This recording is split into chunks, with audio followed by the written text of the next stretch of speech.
ये बात है साल 1914 की, जब एक 8 साल का बच्चा जापान के एक गांव में खेल रहा था।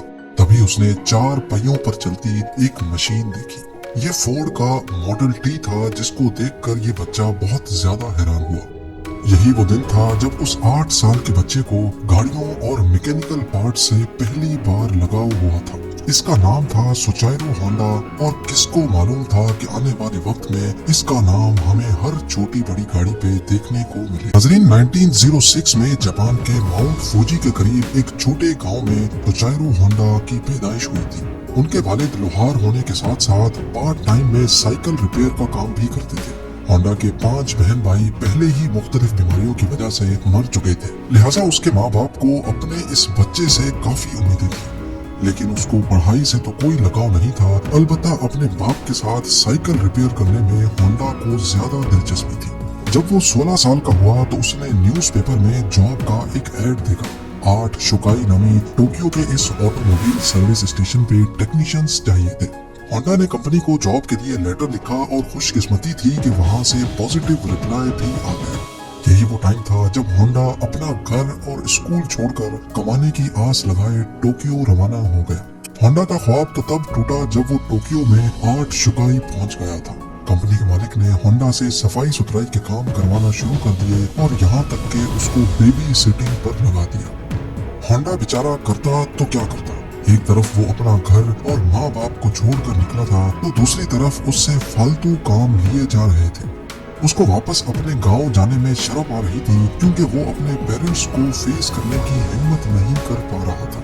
यही वजह थी कि अगले कई महीनों तक वो वही ऑड जॉब्स करने पर मजबूर रहा। कुछ ही महीनों के बाद 8 शुकाई के मालिक ने होंडा से वर्कशॉप के काम भी लेना शुरू कर दिया।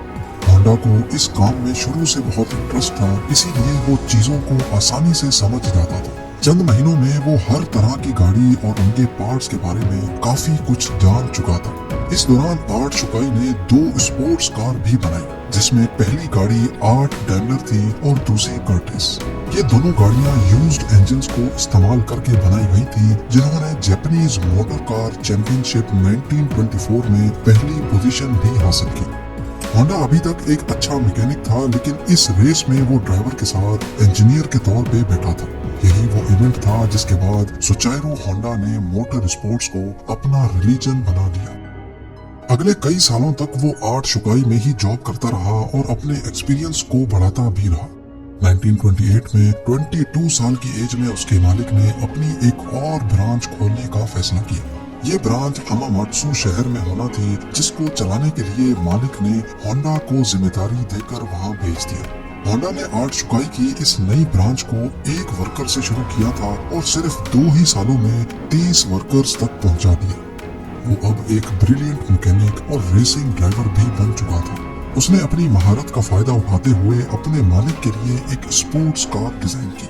ये गाड़ी 120 किलोमीटर पर आवर की स्पीड से चल सकती थी, जिसने पुराने सारे रिकॉर्ड तोड़ दिए थे। ये रिकॉर्ड अगले 20 सालों तक जापान का हाईएस्ट रिकॉर्ड बना रहा। 8 शुकाई के मालिक के दिल में होंडा की अहमियत मजीद बढ़ चुकी थी।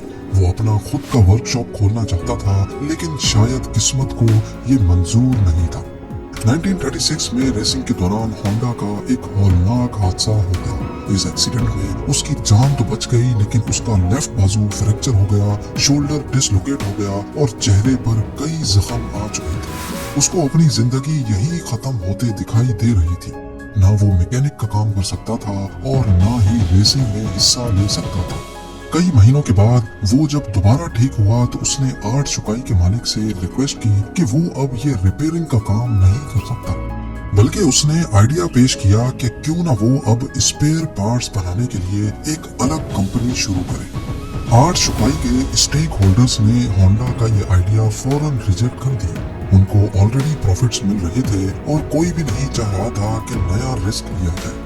इसी पर होंडा ने डिसाइड किया कि पार्ट्स मैन्युफैक्चरिंग की कंपनी वो अकेले ही खोलेगा। 1936 में 30 साल की उम्र में उसने अपने दोस्त के साथ मिलकर टोकाई सेकी हैवी इंडस्ट्री खोली और अपने दोस्त सिचाइरो काटो को उसका प्रेसिडेंट बना दिया। कंपनी तो वो खोल चुके थे, पर होंडा के पास इसको चलाने के लिए कोई इन्वेस्टमेंट नहीं थी। वो दिन भर आर्ट शुकाई के लिए काम करता था, जबकि रात में अपनी नई कंपनी के लिए खुद इंजन पिस्टन बनाने की कोशिश करता था। अगले कई महीनों तक वो इसी रूटीन पे चलता रहा, लेकिन उसको कोई कामयाबी ना मिल सकी। उल्टा वो लगातार शिफ्टें लगा लगा कर कमजोर हो चुका था। एक के बाद एक नाकामी उसका रास्ता रोके बैठी थी। तभी उसने मेटलर्जी में महारत हासिल करने के लिए एक यूनिवर्सिटी में एडमिशन ले लिया। 1939 में 3 सालों की लगातार मेहनत करने के बाद वो आखिरकार एक पिस्टन बनाने में कामयाब हो ही गया। अब उसने आर्ट शुकाई से जॉब छोड़ दी और फुल टाइम पिस्टन बनाने में लग गया। पर उसको ये मालूम ही नहीं था कि उसके बनाए हुए पिस्टन में अभी भी कई फॉल्ट्स मौजूद हैं। उसने टोयोटा कंपनी को अपने पिस्टन ऑफर किए तो टोयोटा ने 50 में से 47 डिजाइन्स रिजेक्ट कर दिए। ये खबर होंडा पर बिजली बनकर गिरी, क्योंकि उसके पास अब वापसी का भी कोई रास्ता नहीं था। उसने मुख्तलिफ कंपनीज की रिक्वायरमेंट्स को समझने के लिए पूरे जापान के दौरे लगाना शुरू कर दिए। अलग अलग फैक्ट्रीज में गया, कार मैन्युफैक्चरर से मिला। अगले कई साल उसने मार्केट को समझने में लगा दिए और उसके बाद होंडा ने एक बार फिर से पिस्टन बनाए। इस बार ये पिस्टन सारी कंपनीज के क्वालिटी कंट्रोल पास कर चुके थे। उसको धड़ाधड़ ऑर्डर्स मिलना शुरू हो गए और एक बार फिर से होंडा को अपने ख्वाब पूरे होते दिखाई दिए। ऑर्डर्स को पूरा करने के लिए उसकी कंपनी ने 2000 वर्कर्स को भी हायर कर लिया। होंडा की ये खुशी सिर्फ चंद महीनों की मेहमान थी, ये किसको मालूम था। 1941 में जापान वर्ल्ड वॉर 2 में कूद गया और मिनिस्ट्री ने कई जापानीज कंपनी को अपने कंट्रोल में ले लिया, जिसमें एक कंपनी सुचारू होंडा की भी थी। होंडा को डाउनग्रेड करके उसी की कंपनी का सीनियर मैनेजिंग डायरेक्टर बना दिया गया और चीजें तब मजीद खराब हो गई जब कंपनी के वर्कर्स को मिलिट्री सर्विस में लगा दिया गया। अगले 3 साल इंतहाई मुश्किल हालत में गुजरे, लेकिन 1944 में एक वाकया हुआ जिसने होंडा की उम्मीदों पर पूरी तरह से पानी फेर दिया। एयर रेड के दौरान एक मिसाइल सीधा होंडा की फैक्ट्री पे आ लगा। पूरे मुल्क के हालात बद से बदतर होते जा रहे थे। जापान जंग हारता हुआ दिखाई दे रहा था। फिर 1945 में 2 न्यूक्लियर अटैक्स हुए, जिसने जापान की सिरे से कमर ही तोड़ डाली। इस वाक़े के बाद जापान ने अमेरिकन के सामने सरेंडर कर लिया। जंग तो अब खत्म हो चुकी थी, लेकिन होंडा अपना सब कुछ खो बैठा था। उसने अपने बचे कुचे एसेट्स टोयोटा को 4,50,000 येन में बेचे और एक बार फिर से जॉबलेस होकर बैठ गया। ये हालत सिर्फ होंडा के साथ ही नहीं थी, बल्कि पूरा जापान बहुत बुरे क्राइसिस से गुजर रहा था। इकोनॉमी मेल्ट हो रही थी। खाना पानी की शदीद किल्लत और महंगाई ने सबकी कमर तोड़ रखी थी। पब्लिक ट्रांसपोर्ट का मिलना इंतहाई मुश्किल था, क्योंकि जापान में पेट्रोल भी नायाब हो चुका था। इसी दौरान होंडा को जापानीज इंपीरियल आर्मी का एक छोटा इंजन मिला, जिससे वो वायरलेस रेडियो चलाया करते थे। अपनी आदत से मजबूर उसे एक आइडिया आया। उसने सोचा कि क्यों ना इस इंजन को एक साइकिल में लगाकर अपनी ट्रांसपोर्ट का मसला हल किया जाए। इससे ट्रांसपोर्ट आसान भी हो जाएगी और सस्ती भी पड़ेगी। क्योंकि उस दौर में लोग पहले ही महंगाई से बहुत परेशान थे, तो जब उन्होंने यही इंजन एक साइकिल पे लगा देखा तो सबको ये आइडिया बहुत अच्छा लगा। चंद यूज्ड इंजन्स तो होंडा को मिल गए, लेकिन लोगों की डिमांड इतनी ज्यादा थी कि अब होंडा ने खुद का नया इंजन डिजाइन कर लिया। ये हिस्ट्री में पहली बार था कि किसी मशीन पर होंडा का लोगो देखा गया। होंडा के पास इतने पैसे नहीं थे कि वो मास लेवल पे ये साइकिल्स बना सके, लिहाजा उसने 18,000 दुकानदारों के नाम एक ओपन लेटर लिखा। लोगों को होंडा पे इतना भरोसा था कि 3,000 दुकानदारों ने उसको पॉजिटिव रिप्लाई दिया और पैसे भी एडवांस में दे दिए। अगले 3 सालों में होंडा ने एक ऐसी मोटरसाइकिल बनाई जो मार्केट की रिक्वायरमेंट के ऐन मुताबिक थी। ये सुपर कप के नाम से लॉन्च की गई, जिसने आते ही मार्केट में धूम मचा दी। यह मॉडल इतना कामयाब हुआ कि 1958 में इसने अमेरिका की अपनी ट्रायम्फ और हार्ले डेविडसन की सेल्स को भी पीछे छोड़ दिया। क्योंकि होंडा को रेसिंग का बहुत शौक तो था ही, इसीलिए उसने अब स्पोर्ट्स बाइक बनाने का फैसला किया। वो मुख्तलिफ बाइक रेसेस में जाता और जीतने वाली बाइक्स के खास फीचर्स नोट डाउन करता जाता। उस दौर में ऐसे स्पोर्ट्स कंपटीशन रेस से बढ़कर मैन्युफैक्चरिंग कंपनीज के लिए मार्केटिंग का टूल हुआ करते थे। चंद सालों में होंडा की पहली स्पोर्ट्स बाइक लॉन्च की गई, जिसने 1962 इंटरनेशनल रेसिंग कंपटीशन में पहली पोजीशन हासिल की। इस रेस ने होंडा का नाम पूरी दुनिया में फेमस कर दिया। 1960s में होंडा दुनिया की सबसे बड़ी मोटरसाइकिल मैन्युफैक्चरिंग कंपनी बन चुकी थी और 1968 तक ये 1 करोड़ यूनिट्स सेल कर चुके थे।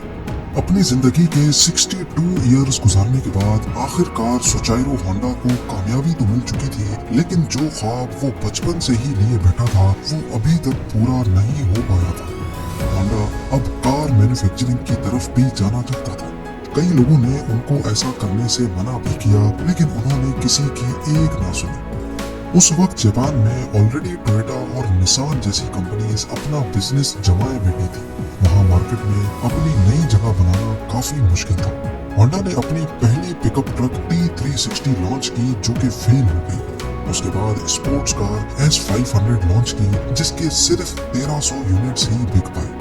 कई सालों की मेहनत और कई दर्जन डिजाइन्स रिजेक्ट होने के बाद फाइनली 1972 में होंडा सिविक लॉन्च की गई। ये वो गाड़ी है जिसके नए मॉडल्स आज तक पूरी दुनिया में फेमस है।